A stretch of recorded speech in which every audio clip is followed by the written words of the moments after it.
Hello friend, સ્વાગત છે તમારું મારી ગુજરાતી રસોઈ ટિપ્સ ચેનલમાં। તો આજે આપણે બનાવીશું 2 ચમચી તેલની અંદર બની જતો ઘઉંના લોટનો ટેસ્ટી અને હેલ્ધી નાસ્તો। તો ચાલો આપણે બનાવવાનું શરૂ કરીએ। તો ઘઉંના લોટનો ટેસ્ટી અને હેલ્ધી નાસ્તો બનાવવા માટે સૌથી પહેલા મેં અહીંયા એક મોટી વાટકી ઘઉંનો લોટ લીધો છે।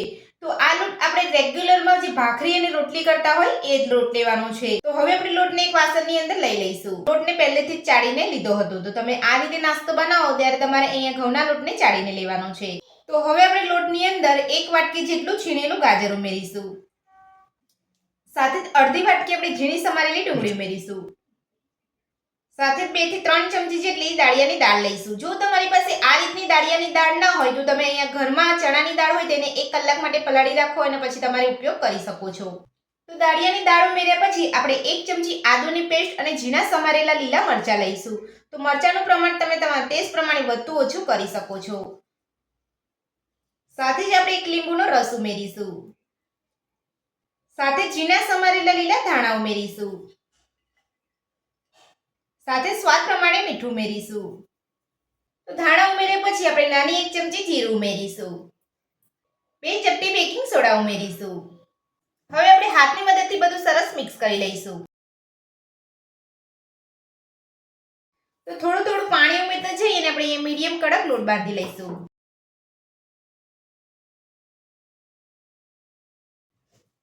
તો લોટ આપણો અહીંયા સરસ બંધાઈ ગયો છે। તો હવે આપણે તેની અંદર 2 ચમચી તેલ ઉમેરીશું। તેલ ઉમેરી લીધા પછી બધું સરસ મિક્સ કરી લઈશું। તો આપણે લોટમાં અહીંયા પરફેક્ટ આપણે પાણી લઈ લીધું છે। હવે આપણે પાણી ઉમેરવાની જરૂર નહીં પડે। તો નાસ્તાનો લોટ બંધાઈને આપણો તૈયાર છે। તો આ રીતનો આપણે અહીંયા લોટ બાંધવાનો છે। તો હવે આપણે લોટમાંથી નાસ્તો બનાવી લઈશું। નાસ્તો બનાવતા પહેલા આપણે અહીંયા એક ઇડલીનું સ્ટેન્ડ લઈશું। તો સ્ટેન્ડની અંદર આપણે તેલ લગાવી લઈશું।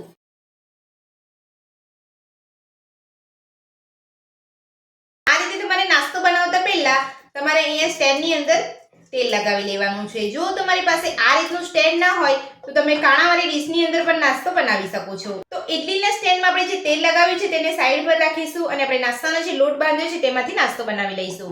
તો થોડું આપણે હાથ ઉપર તેલ લગાવી લઈશું અને નાસ્તાનો શેપ આપી દઈશું। તો આ રીતે નાસ્તાનો શેપ આપી દેવાનો છે। તો હવે આપણે વચ્ચે હોલ કરી લઈશું।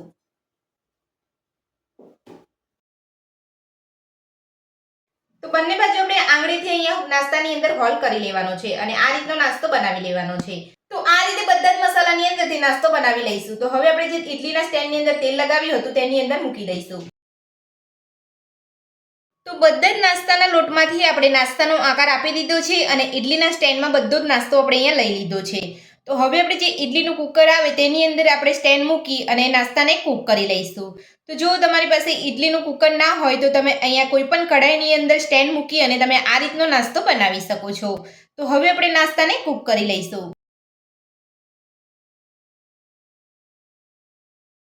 તો હવે આપણે નાસ્તાને ગેસની મીડિયમ ફ્લેમ પર 15 થી 20 મિનિટ માટે ઢાંકણ ઢાંકી અને કૂક થવા દઈશું।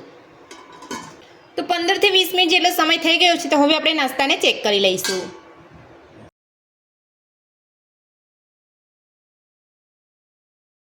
તો તમે જોઈ શકો છો આપણો નાસ્તો એકદમ સરસ કૂક થઈ ગયો છે। તો હવે આપણે નાસ્તાની ડીશ કાઢી લઈશું અને નાસ્તાને ઠંડો થવા દઈશું। તો નાસ્તાની ડીશને આપણે કાઢી અને ઠંડી કરી લીધી છે અને આપણો નાસ્તો અહીંયા સરસ ઠંડો થઈ ગયો છે। તો હવે આપણે આ ચમચીની મદદથી નાસ્તાને અલગ કરી લઈશું।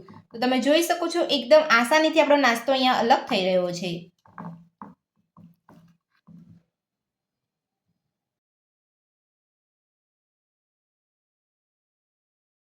તો આ રીતે નાસ્તાને આપણે અહીંયા અલગ કરી અને એક ડીશની અંદર લઈ લઈશું। તો તમે જોઈ શકો છો સ્ટેન્ડની અંદર આપણો નાસ્તો અહીંયા સહેજ પણ ચોટ્યો નથી અને આપણો નાસ્તો એકદમ સરસ બન્યો છે।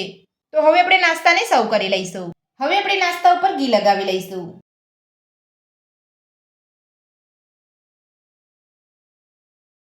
તો નાસ્તાની ઉપર ઘી લગાવીને તમે નાસ્તો ખાશો તો એકદમ ટેસ્ટી લાગશે।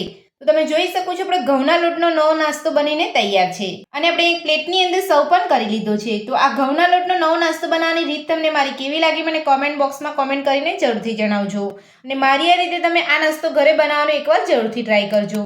આજની રેસીપી પસંદ આવી તો વિડીયોને લાઇક કરજો, ચેનલને સબસ્ક્રાઇબ કરજો, તમારા મિત્રોને જરૂરથી શેર કરજો। Thank you.